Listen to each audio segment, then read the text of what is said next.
What is going on, everybody? This is Tony K, Urban Girl Scout Media, living the dream as always, and coming to you guys today to talk about I think about 10 cards from the upcoming Zendikar set.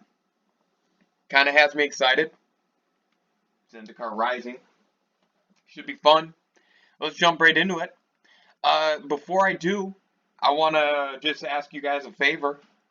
Like, subscribe, share, comment, interact with the channel as much as you can because that helps the old algorithm out just a bit. Also, the cards I'm going to talk about today, I didn't go past the rare slot, so I have a couple mythics as you can see. We'll start off with lithiform engine here in a moment.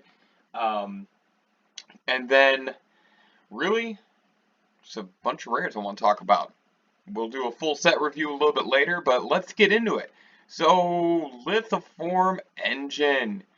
This is a Forecaster legendary artifact, and it has 3 different abilities that you can make some value out of. Copy target activated or triggered ability you control. You may choose new targets for the copy, so that costs 2. The 3 cost is copy target instant or sorcery spell you control. You may choose new targets for the copy. And the big Mac Daddy, what's probably going to make this pretty saucy, is for 4. You tap it, copy target permanent spell you control. The copy becomes a token. So, interesting stuff, interesting card. I thought this was a very fun, unique play design idea. There is no doubt about it. This was going to be legendary. Absolutely no doubt about it. So don't even be surprised that it's legendary. But overall, well done, Wizards. R&D, everybody. This was a good one. This will be abused. Will be likely talked of as a card that should not be printed. That's the prediction I have. Is this will be one of those cards that people will say, "Oh, it should have been made." And I've talked about that before. Sometimes we're right, sometimes we're wrong. It depends on, what your thoughts are of the card. This one I actually really like, and I want to see it in action before I give up on it. Up next is Leyline Tyrant, and this one is saucy, boys and girls. Saucy indeed. 2 colorless, 2 red. It's a dragon. Nope, it is not legendary. It has flying, and it reads. Oh, also it's a 4/4. You don't lose unspent red mana as steps and phases end. When Leyline Tyrant dies, you may pay any amount of red mana. When you do, it deals that much damage to any target. So, where do we start? How do we unbox this one? First off, I like the idea of not losing mana. I like kind of warping that. I like that they don't do things like this too often. And I really, play design, I thought this was a great card. I really did. I keep saying play design. Maybe because like the last few sets have been so focused on that. Who knows? Anyways, so I really enjoy the fact that you get to keep this red mana. Just interesting. I mean, the interesting card overall. It's that ability when it dies that really kind of I think really excites me is the way I'm going to put it, because this card has a way built in to protect and or punish itself, protect and or punish someone who goes after it, protect itself or punish someone, and I really like that. I really like the idea of a card that can do that at different phases. It's not when it comes into the battlefield it doesn't do anything, so I thought that was pretty cool. It is when it dies, and it has just, it's not indestructible. It's not legendary, which, depending on how you're looking at this card, that could be an issue. Yeah, I thought this was a cool little card, and a good tribe in Dragons to use it. So here's a card that is getting a lot of attention. Marog, whatever his name is. Fury of Alcuum. Probably saying some shit wrong. I apologize. 4 colorless, 2 red. This legendary creature Minotaur is a 6/6, and each creature you control gets +1/+0 for each time it is attacked this turn. Landfall, when a land enters the battlefield under your control, if it's your main phase, there's an additional combat phase after this. At the beginning of that combat, untap all creatures you control. So, I've heard some talk of this card about how it has to be, the land has to come in at a specific time. I don't necessarily know for sure either way, because I'm pretty sure I'm pretty sure you can go infinite. If you can go infinite land drops with this, you can go infinite attacks, is what I'm hearing a lot of. Some podcasts I like to listen to, some online chatter, things like that. This card actually, deceptively enough, gives, now I wish it wasn't mono red. I do wish it had a little color splice to it, because you do have white and black, I think, have a little bit of influence with Minotaurs. So this could have been a tribal themed, as well as have that landfall ability to help you get that win. This is actually just going to be a badass card on its own. But that's the only knock I have, is at 6 mana, I don't believe this is going to be a player in standard. Or at least I don't think it's going to untap. I don't think it'll untap. So you probably have to do it like 1 mana up. So like it's 7 mana to drop this. But I think overall, this is a good card to throw into every red creature deck. Any deck that has red splash in it. I think this is going to become a commander staple. Time will tell on the other formats, but I mean, I'm going to say it, third card in a row. Play design, unique. I guess the other knock I do have on this card is I wish they would have put a cap on how many times you could attack, because there is going to be ways to completely abuse this and be absurd, and I think that could draw some frustration. Maybe like you can't attack more than X amount of times. Either way around, it's still a pretty cool card. Well, you knew there was a goblin in the set. Well, if you knew there was a goblin in the set, you knew I might want to talk about it. Relic Robber. 2 colorless, 1 red. This goblin rogue is a 2/2 creature with haste, and its ability reads, whenever this creature deals combat damage to a player, that player creates a 0/1 colorless goblin construct artifact creature token with this creature can't block, and at the beginning of your upkeep, this creature deals 1 damage to you. So you are getting some good value out of this. I thought this was kind of cool. I really like that they have haste on it, because at 3 CMC, this is a tough card to really have more than a one-off in my opinion, in any goblin deck. That 3 spot in a goblin deck, outside of Matron, Goblin Matron, Goblin Matron, however you want to say it, you're looking at Lords. That's really a premium slot. So this isn't going to see any kind of goblin. I don't think there's any kind of goblin crap in standard right now. So you're talking historic, Pioneer, Legacy, all that crap. I could see this finding a home in historic goblins, maybe a one-off. But anything more than that, I'd be really surprised. My main concern is the casting cost. Everything else about this card, I think, is completely within reason. It was really interesting that they had the goblins 0/1 can't block, goblin construct artifact creature, and the 1 damage at the beginning of your upkeep. It's a lot for a 2/2, but it does pay off. And I actually think if you can get through just 1 time with this creature, you automatically start assessing value.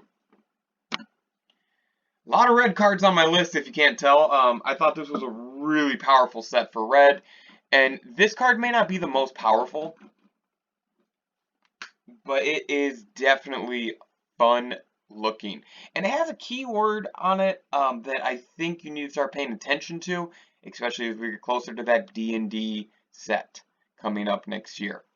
Cowards. So let's talk about the card first.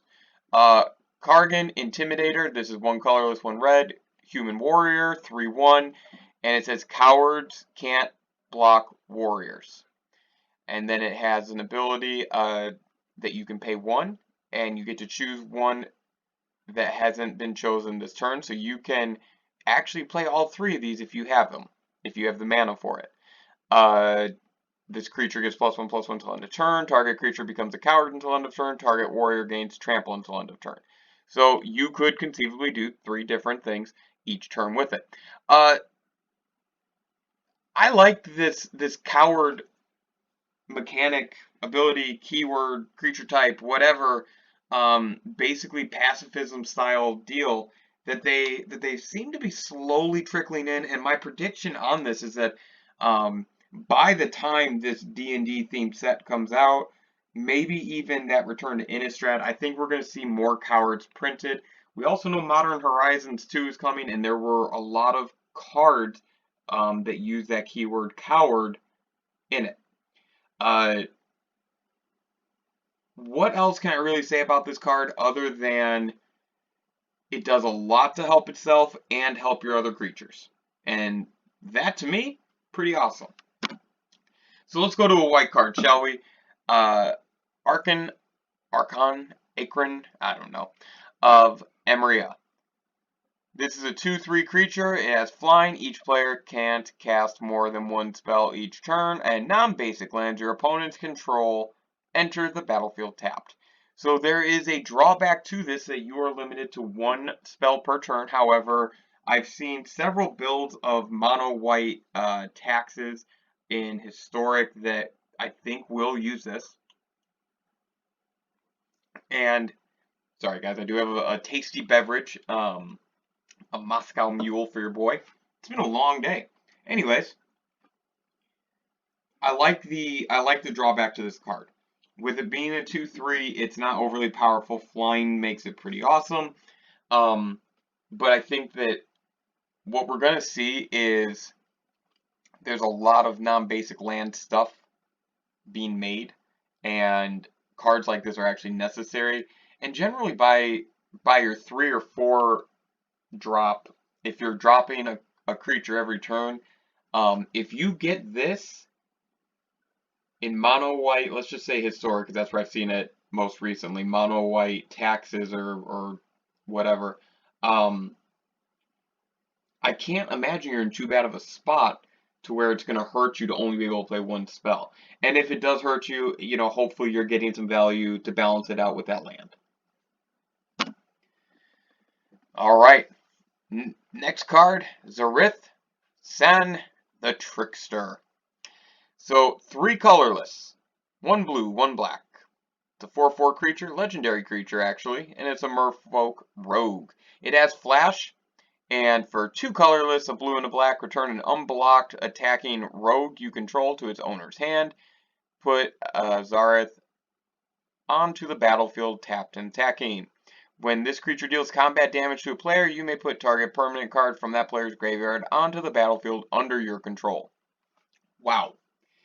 Big time card, big time card. Now, they did well by only making it rogue in terms of the creature type that you can pull back. This kind of has that ninjutsu ability. Big time card though. If you can sneak this in, if you are in a situation where you have an opponent, and there are some 1-drop unblockable rogues that, if you time it right, could be devastating. But if you have an opponent that's filling up the graveyard or already has stuff in the graveyard for whatever reason, this is huge. With it being a 4/4 and having flash, it has a couple of nice little abilities to it as well. But I really like that return ability, and then what it does when it deals damage. Really unique card. Thought it would be fun to point out. Nighthawk Scavenger. Boys and girls, this is fun. 1 colorless, 2 black, vampire rogue, creature, flying, death touch, lifelink, and its power is equal to 1 plus the number of card types among cards in your opponent's, not just opponent, but plural, their graveyards. So it's a 1/3 and then it gains from there. So this is like Vampire Nighthawk and Tarmogo have had a child, and this is what we're getting. And I couldn't be happier. I'm going to be trying this out in as many different builds, both historic and with some other fun casual and maybe even a little EDH stuff. I love it. I would recommend that anyone that is playing a group game of casual or EDH, really take a look at this card if you can slot it in. I would actually replace your Vampire Nighthawks with this card if I were you. Enough said, next card. Well, that brings us to the end of this, and it's time to talk about just one part of these land cycles, and we're just going to talk about the ones that are two-sided lands, land on both sides. We're not going to worry about the land and spell. So you choose which one you want as it comes in. These come in untapped, and it stays that way. That's the parameters. We should get the rest of these in the upcoming Norse mythology set. This isn't all of them on the screen. I'm really torn here. On the one hand, this allows a lot of, I think the term that a lot of people will be familiar with is this allows a lot of color fixing, where it's not necessarily expanding your options like a shock land or fetch land do, things like that. You'll notice that it does not have the basic land type attached. It is just straight up a land. It's a non-basic land, so it does help with some of these cards that have non-basic land hate. I like that it comes in untapped though. Anyways, it allows for a lot of color fixing. I think it allows for certain decks that maybe just have like a small percentage of cards that they want to splash in. This allows them to really get some different value out of their land. And I don't see a lot of drawback here. Let's put it like that. I don't see a lot of drawback to this. I thought that this was a really cool move in terms of what you can do with rare lands, giving the community new ones. Zendikar is famous for, its land game, so this is the perfect place to debut these. My main concern is that I don't see these, obviously not in monocolored decks, and when you get past the two, like, even two-color decks, if it's like a 50-50 split, you're going to have more of a mix rather than just one type of these. But when you get to like the three-color, things like that, it gets a little tough. And that's why I think that this is the good and bad of these, is that they are a little narrow, in my opinion. I think that they help with splash decks, two-color decks, and maybe three-color decks that have just a splash of the third color. I mean, the cards are really cool, and I'm excited to play them. But they're non-basics. You can't fetch for them. While they don't come in tapped, what you decide is what you get. And there isn't a ton of return abilities when it comes to lands in Magic that are synergy proven to work. So that's my take on it. I do love this new kind of feel that we're getting in this set though, where lands matter. There's some really cool creatures. I know I talked about a lot of red creatures today. I think this set, that color might be my favorite of them, just based on what I've seen. So yeah, thank you guys so much. Make sure you like, subscribe, comment, share, do something to help me out. If you got this far in the video, I mean, it's not going to hurt you to throw me a like, is it? It's not going to hurt you to throw me a share onto your Facebook. You can even roast on me. Say, hey, this schmuck with this weird-ass mask and Darth Vader shirt saluting us because this set's so awesome. But no, my name's Tony K. This is Urban Girl Scout Media, living the dream as always. These are some of the highlighted cards I wanted to discuss from the upcoming Zendikar set. And I will do a full set review probably here within the next day or so. Make sure you guys stay tuned.